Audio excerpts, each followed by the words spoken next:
Going to say it also extends to platforms like ChatGPT. Like a couple weeks ago, we had tested like asking ChatGPT, can you explain the function of the clitoris? And it gave a content warning. Then can you explain the function of the penis? Didn't give a content warning. So it's really like, why is vagina a bad word and penis isn't, right? That is crazy.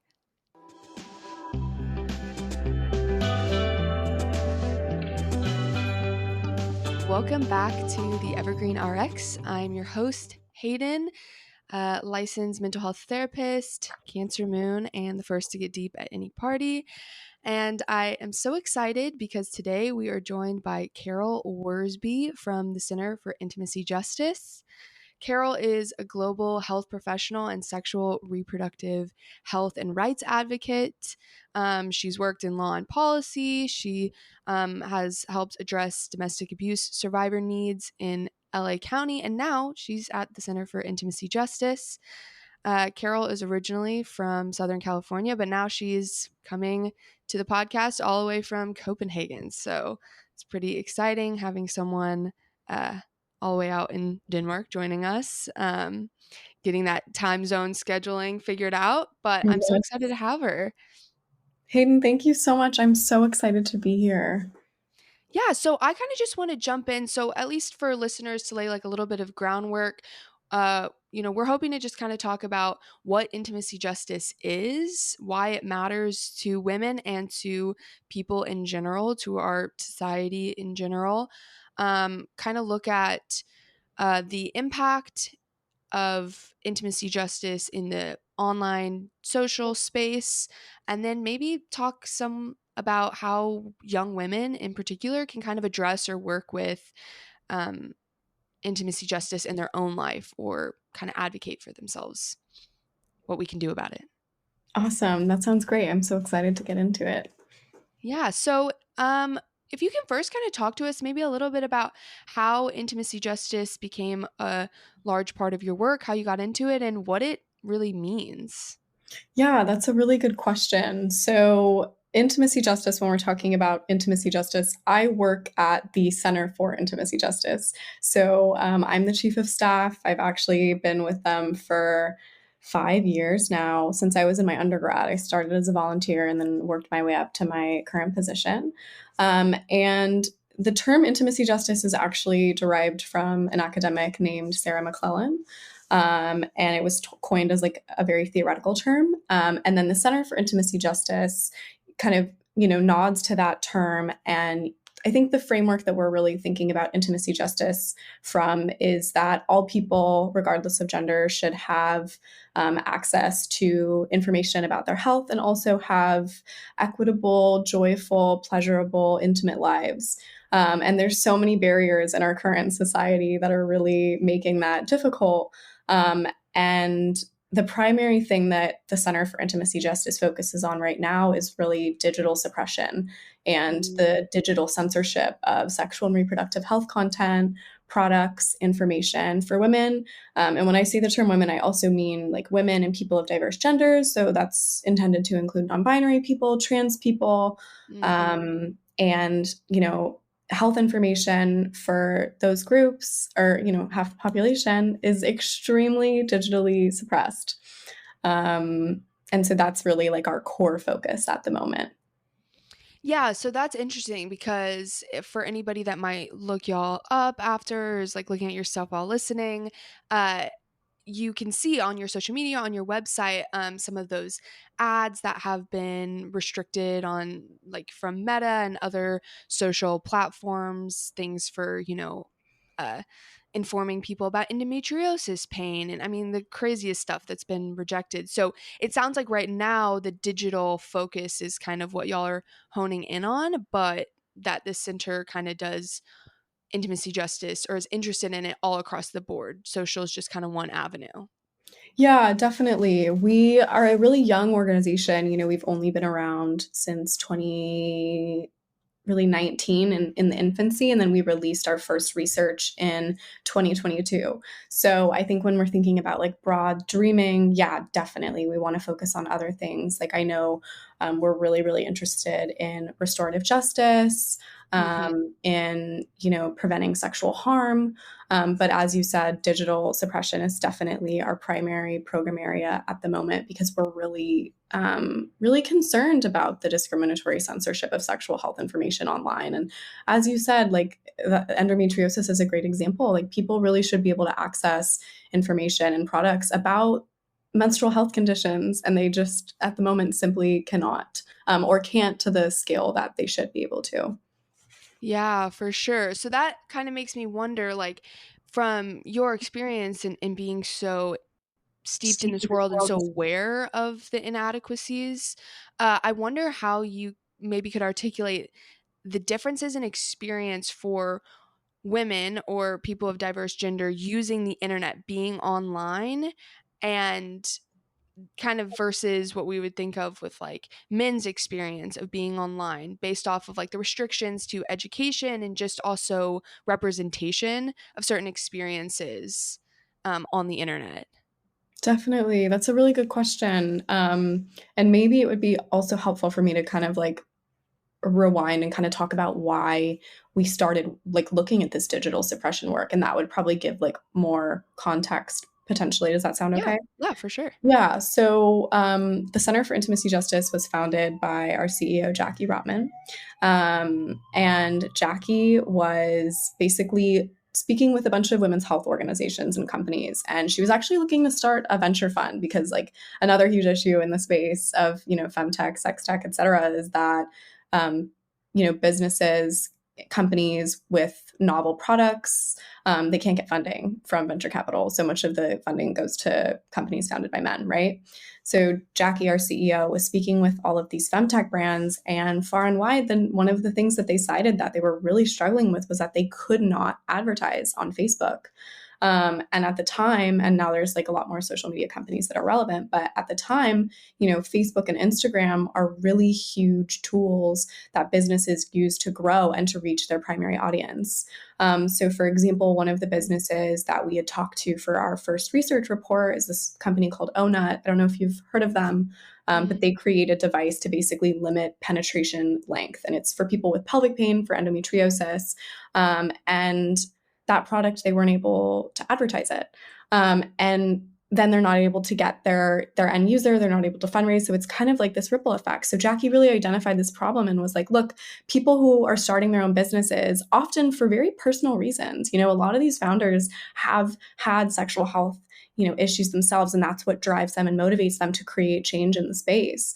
Mhm. And so Jackie really identified, like, how can you both run a business and like run an advocacy campaign against the like one of the largest social media platforms in the world.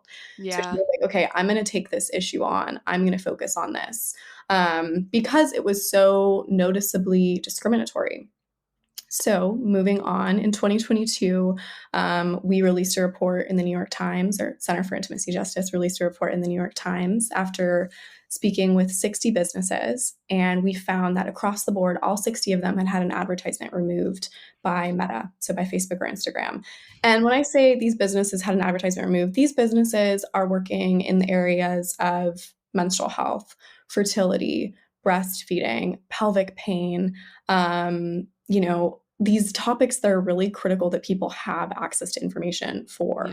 Yeah. Mhm. And it really uncovered how widespread the issue was. And then in contrast, we found a lot of advertisements for things like erectile dysfunction, ball hair, manscaping, video games that were like super sexual in nature that were totally allowed on Meta. So it showed this really stark double standard of what the platforms were allowing and what the platforms were saying, no, that's quote unquote adult or too sexual or pornographic, you know? Yeah. So I think that, like, to your question about what it's like to be a woman online versus a man online, I can't so speak to the experience of being a man online, but I think when we're talking about like the consumer perspective or like someone looking for sexual health information, I think it's really hard to find it, because we have Mhm. these algorithmic issues. Yeah, I mean, it's crazy when you list the things that, the scope of businesses and what they were promoting and how all of them had rejected ads when it's like just any basically any part of like the female body, the female experience. Like, okay, yeah. So if it has something to do specifically with, you know, having a certain like female health issue, then like, okay, that's basically the line. Like it could be anything underneath that umbrella, which is just really, you know, that's it is so stark. Like I saw that research y'all did and kind of comparing the male directed ads that were like very blatant and very in your face, like ones that are like the cactus where it like looks like a penis and it's like, you know, on the side of the subway it's just plastered. And you know, it's hard to kind of wrap your head around, and kind of why, you know, I was wanting to ask this question too, is like bringing the awareness, like having you on the podcast too, to like bring some of the awareness to like these things are removed so we don't even get to see them. So it's like the absence of knowledge that we're missing something that should be there. You know, like Exactly. it's just you're going through TikTok or Instagram or Facebook and you're scrolling, you're seeing ads and you're seeing certain things represented, and you don't even get to understand what parts or what information that could be valuable to you that isn't even represented. Yeah, You you know, don't it know what never you're crosses. missing. Yeah. Totally. Yeah, you don't know what you're missing. But then when you really dive into it and what you're laying out here, it's like, oh, it's targeted. Like that doesn't really make sense. It's like, okay, maybe if, you know, 20 out of the 60, or maybe there's some things that are falling through the cracks, but it doesn't sound to be that way.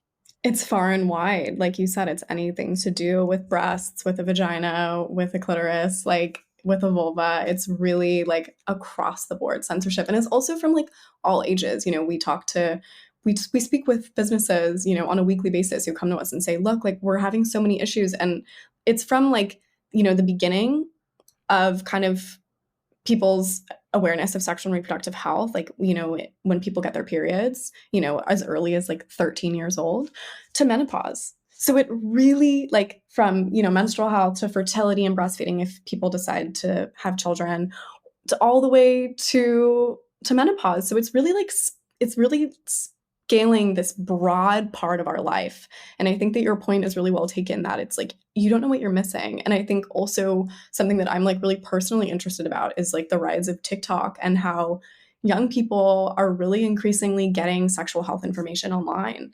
Mhm. And one of the things that we're also seeing on platforms like TikTok, which operate very differently than Meta, but still have digital censorship very much present, is that people use different language, and they use like a three when they talk about the word sex, or they use an at when they talk about the word vagina. And I think it's really concerning because people have to use those terms in order to, you know, get their content out there. But at the same time, how can people then search for it? And then when they do search for it, if they find it, doesn't that perpetuate the stigma of not being Yeah. able to use these words? Yeah. Yeah, it's censoring like the word vagina, which is kind of an insane concept. Yeah. Yeah, kind of also wondering just like the larger message that you kind of feel like is being promoted by this disproportionate approval and difference between what sexual health and wellness advertisements are allowed for women's issues and then what is for men's issues. Yeah, you know, I think there's a lot of different kind of viewpoints on this. Like some people feel that it's really intentional and very, I don't know, lack of a better word, evil. And then some people feel that it's more so coded into technology. And I think that like an interesting concept when we're talking about like the creation of these algorithms and these systems, because, you know, someone is not going and reviewing all of these ads, right? Facebook and Meta and all of these platforms get millions of pieces of content a day. And they have these like often AI driven systems to sort through this content. Mhm. But I think the really key thing here is that there's no such thing as an unbiased algorithm. So whoever's creating these algorithms, which in the past and has been, you know, white men in the US, um, their kind of biases and their cultural understandings are then maybe intentionally, maybe not, I don't know, hardwired into these systems, right? So I Yeah. think that like the widespread rejection really just represents like where we're at culturally and kind of who's creating these platforms and what are their beliefs. And do they think that women's bodies shouldn't be allowed on the internet? I don't know, probably not, but maybe they're not comfortable with the word vagina. Maybe they're not comfortable talking about women's health. Maybe they think, so it's like, it's kind of a complicated issue, but I do think that the work that we're doing really broadly represents how sexual health and specifically how women and people of diverse genders sexual health is really undervalued and really silenced in our culture. Yeah. Yeah, I mean, I think that what you just said is so valuable, and even just looking forward as like AI becomes just increasingly used in every facet of life is like we get this idea, okay, there's AI or there's something that's kind of computer generated, and so it's like almost this non-human thing. But then you're saying like, okay, who's making the algorithm? Like there still is information that's being put in, and so it's so valuable to look at who is doing that, who is making some of these decisions or inputting the information. Because I mean, we know like, yeah, maybe someone is super uncomfortable and like is actively thinking like, oh, it's like those tampon and pads ads have always used different colors to represent blood instead of red because it's like, oh, nobody wants to see that. And it's like, okay, but there could be another person that's really not thinking so consciously about it, but there's so much unconscious bias. Like, and it's just things that people aren't even perceiving that are still impacting. And when you really look at the trickle down effect of that, it's like, okay, yeah, maybe somebody's like unconscious bias is kind of seeping through.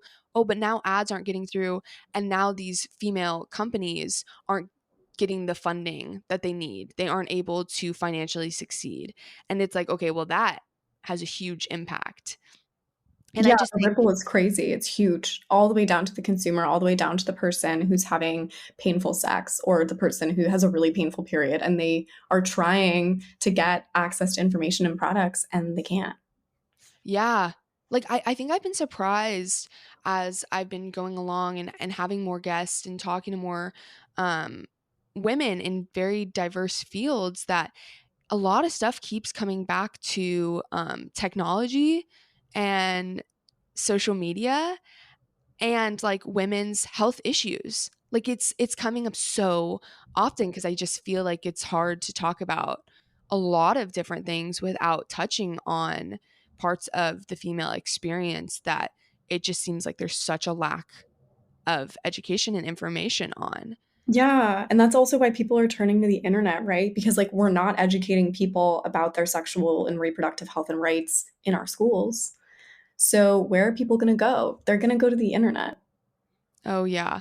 It right? Like if we were really educating people super adequately from a young age about their bodies in our public education system, I think we would be looking at a completely different issue. Yeah, I mean, I got my sex education one time, 6th grade in Texas. I walked away from that thinking that once you started your period, it never stopped until you had menopause. No, I mean, literally think about that. That is the craziest thing. Also, that must be so scary. Like, that must have been such a scary experience for you to have You're as like, a I'm person. like, okay, I guess I'll just bleed every day once this thing starts. Like, Yeah. So it's like no wonder people are going to the internet. And it's such a shame because I think that like also what my work has really shown me is that there's all these wonderful people creating and innovating in the field because it's been so underserved for so long. And there's these like brilliant innovators and they're doing great work, but then there's this really external barrier there. And I think mm-hmm. there's also something to be said for that. Like there's this really huge wave of these of innovation right now in the women's health space, and it's so frustrating that Yeah. this barrier feels so out of their control. Obviously, like Center for Intimacy Justice, like we are really trying to change this, and I believe that we will. But I love like your story about thinking that you were going to bleed every single day, because I think that like a lot of people have those experiences, and they're like, you know what? I don't want my kid to have that experience, or I don't want my niece or nephew or whatever. So I'm Mhm. also really like optimistic in a way about like, our generation being so aware of our bodies and not wanting to perpetuate that type of education, that type of energy beyond us. Yeah, even how like disconnected we can feel like, and talking about like the mental health connection with it, it's like, if you are growing up and you're dealing with severe period pain or undiagnosed endometriosis, you don't even know endometriosis is a thing, or PMDD, like having premenstrual symptoms that are just out of the bounds of what should be normalized. I mean, even when I talk to a pelvic floor physical therapist, that's like, I think episode 14 or 15, um, she was talking about like period pain in general, like it's way too normalized. Like we really shouldn't have super painful periods. And it's crazy because you see, old movies growing up, I feel like you see the girl like laying in bed eating ice cream, people talking about how she's just PMSing, and it's like all, and it's kind of like, it's funny and like relatable, but it's also kind of got like this negative tilt on it. And I don't know, I just think it makes sense that people are turning to the internet, like you said, and there's a lot of, kind of amateur creators or educators online that maybe it's not always the most accurate information, but it's still more than no information, and it's coming from diverse sources of representation.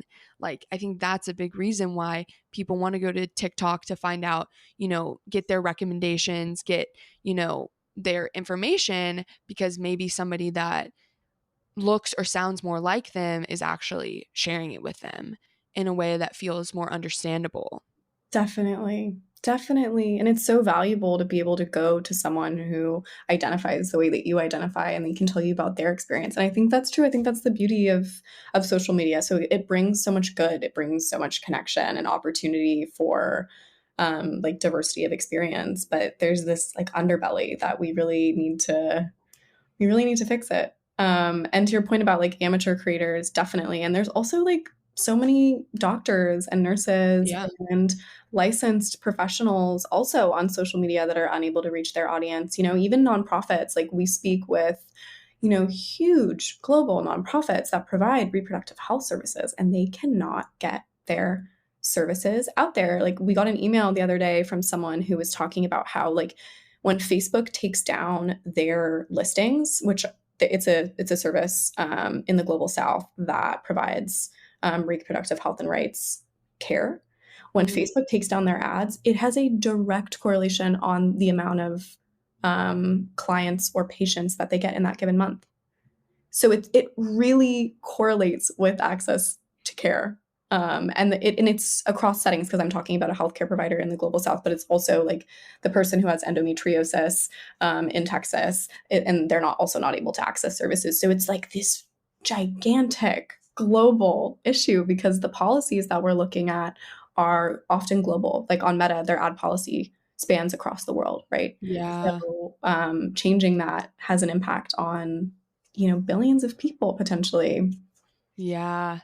So with the kind of like uh societal pressures or cultural norms that are impacting women's experience with intimacy and with their like mental well-being in this sense, kind of bringing in when we don't have access to this information and we're dealing with things that we don't understand, that does have an impact on our holistic well-being, on our connection with ourself. How does your work address these challenges? Like how do y'all respond, and what do you kind of see the path forward for improving these things? Like you said, you're really hopeful, and so what are you kind of like, how are you addressing these things? Definitely. Good question. I mean, when I was kind of talking about Center for Intimacy Justice a while ago, I mentioned the report that we created in 2022 that we actually released in the New York Times. And that report was really drawing light to the issue, drawing attention, saying, look, this is a problem because I'm I think a lot of people don't know that this is an issue. And I think that it's also an issue that's very widely agreed upon as being egregious. Um, it's something that far and wide, I think people, they look at the cactus penis and then they look at the menstrual health ad and it's like, what's going on? So a lot of our work is really awareness building and saying, look Mhm. at this problem.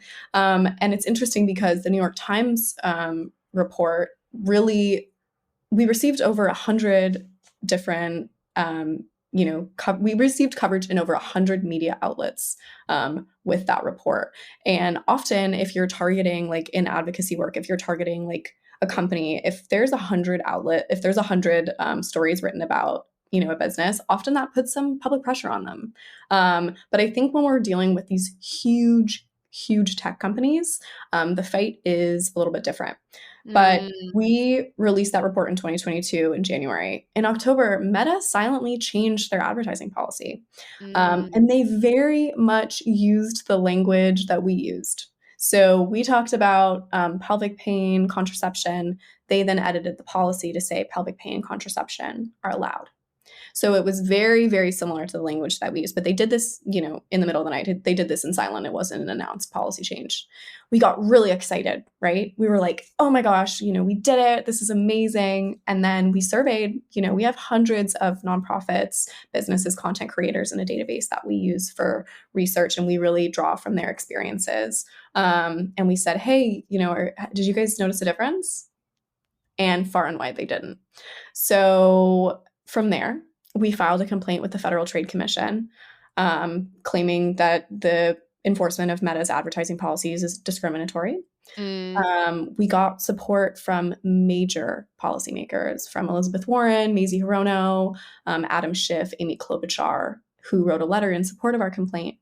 And now we are conducting further research and expanding our work beyond Meta. So we're including TikTok, Google, Amazon, because digital suppression of women's health information is across platforms, but it operates very differently. Like I mentioned earlier, on TikTok, it's so much of it's about language and organic content.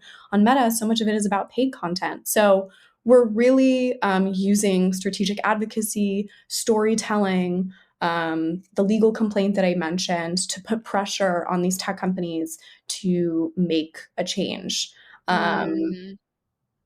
and I'm really looking forward to this next year because there's a lot of interesting things in the works with a potential short film, maybe a legal complaint in the EU with the new Digital Services Act. So we have a couple different kind of prongs that we use to change this issue, but a lot of it's through strategic research and advocacy. Yeah, very cool. I mean, because it's so neat, the need that you guys are filling of, yeah, most people don't have the time. These businesses, like, they don't have the time to do that and to fight these things, so it just keeps going unaddressed. So it's like there does have to be dedicated organizations to actually making a change on this end. And I think what you said about, they change their policy like in the middle of the night. They don't make a big deal about it. And it seems like that's always kind of how these things go, or even some of the policies are so like buried or use such interesting language that's kind of hard to understand, or it's like really vague. Or, I know on TikTok, sometimes like a video just won't perform as well.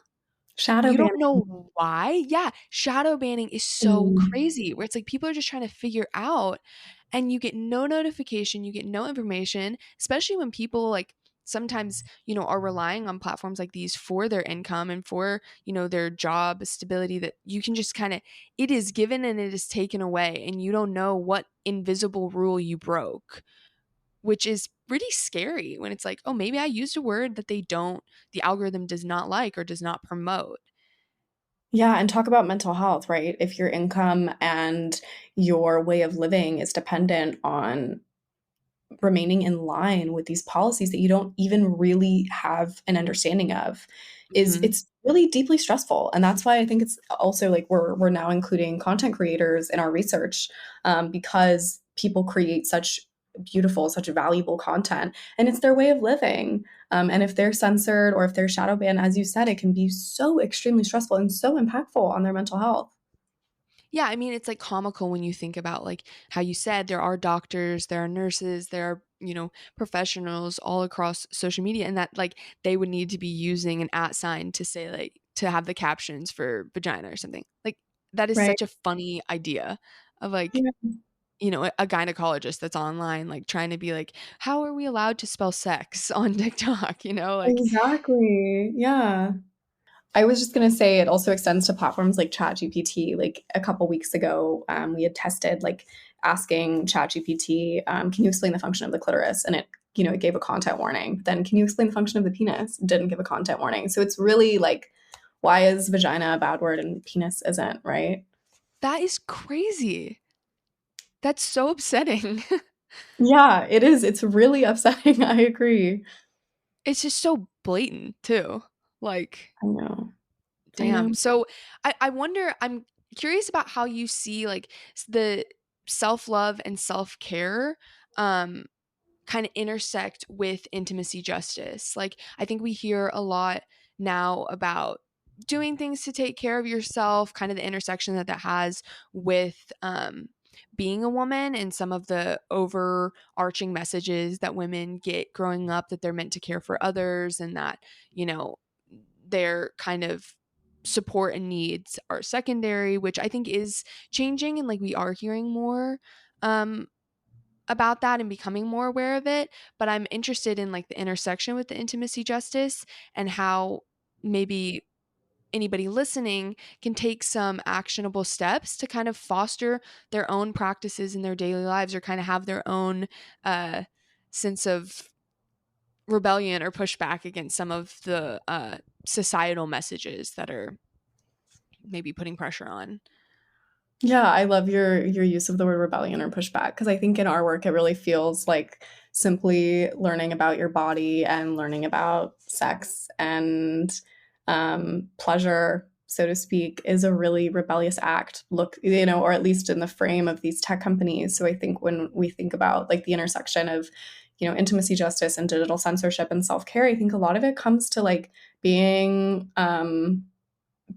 like a pleasure activist and talking about sex and sexuality in a positive, joyful, pleasurable way in our everyday lives. Because I think that just the constant silencing of content, of voices, of pain is really exhausting. And the work really rooted in the work that we do is wanting to expand women's voices, wanting to platform women's voices. And when I say women, I mean women and people of diverse genders as well.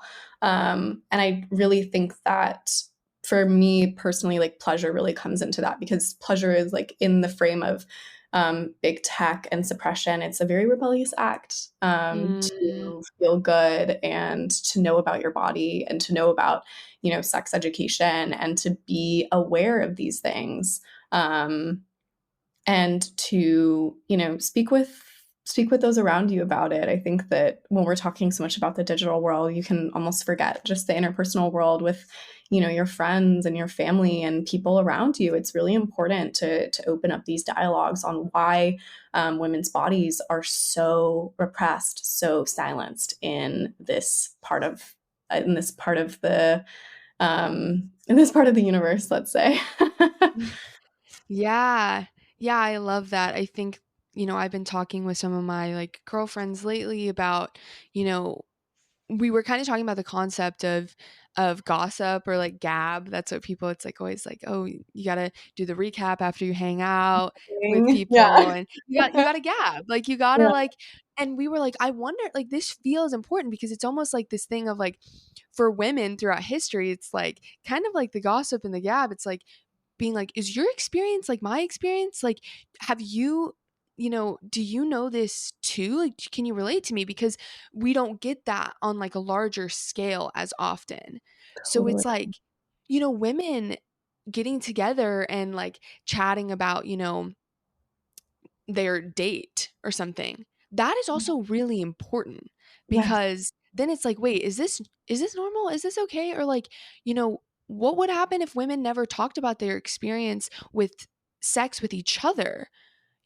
Before that was, more socially acceptable, or if women didn't have a space like kind of behind closed doors to talk about it, it's like you just wouldn't know, oh, this pain is not normal, or like I shouldn't be, just grinning and bearing it with certain parts of my experience. And so I really like kind of like uh I don't know, like reclaiming or Reclaiming or like bringing bringing more value to like what it the the Gab is doing for girls, where it's like, yeah, this is how women have started to recognize and speak up about things all throughout history, Yeah, is by it's so first, important. yeah, first turning to each other, turning to your experience and sharing it with people that you trust, and then being like, okay, wait, something's going on here. Yeah, because if we can't do that in the digital world, and we should be able to, but I think there's so much power in community and in talking about experiences. And like, I think that personally, like, I try to live by the idea that like there's no such thing as like you're not having a unique experience. You are having a unique experience in like the way that you feel in your body and like your emotional makeup, but like we all share this like crazy situation, and there is so much validation in speaking with people around you about your experiences, whether that's sexual or otherwise. Mhm. But I think that I really like your point about like the value of, I've been using the word lately, yapping. Like the Yapping, yeah. value of yapping is so intensely important in our lives. And yeah, really sharing and feeling visible and feeling seen in those experiences, because online, like I said, people are not feeling seen, and we're fighting that they are, and I think they will be, but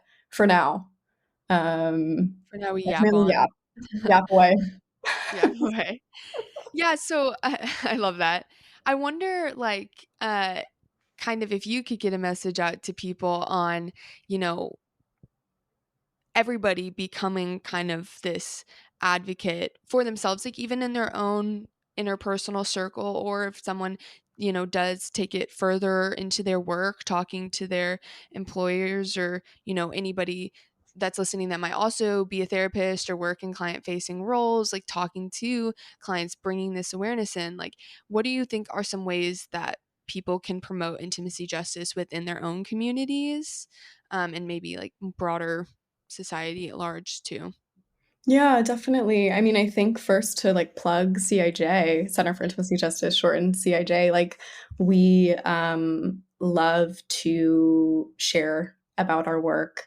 So I think like, yeah, first to plug CIJ, like, follow us on socials, like sign up for our newsletter. We're always like trying to get the word out and raise awareness for this issue, which is really important. Once I think there's an awareness that sexual health information is censored online, the more people that know, the better. Because, like I said, I think it's very widespread in like at least my current cultural setting. Like it's egregious.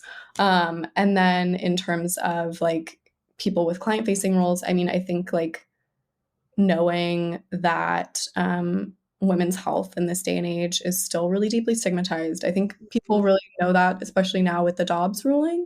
But I think having that understanding and that awareness that we can't use the word vagina online. Um, People don't want to talk, or people can't talk about sex online because they're not able to.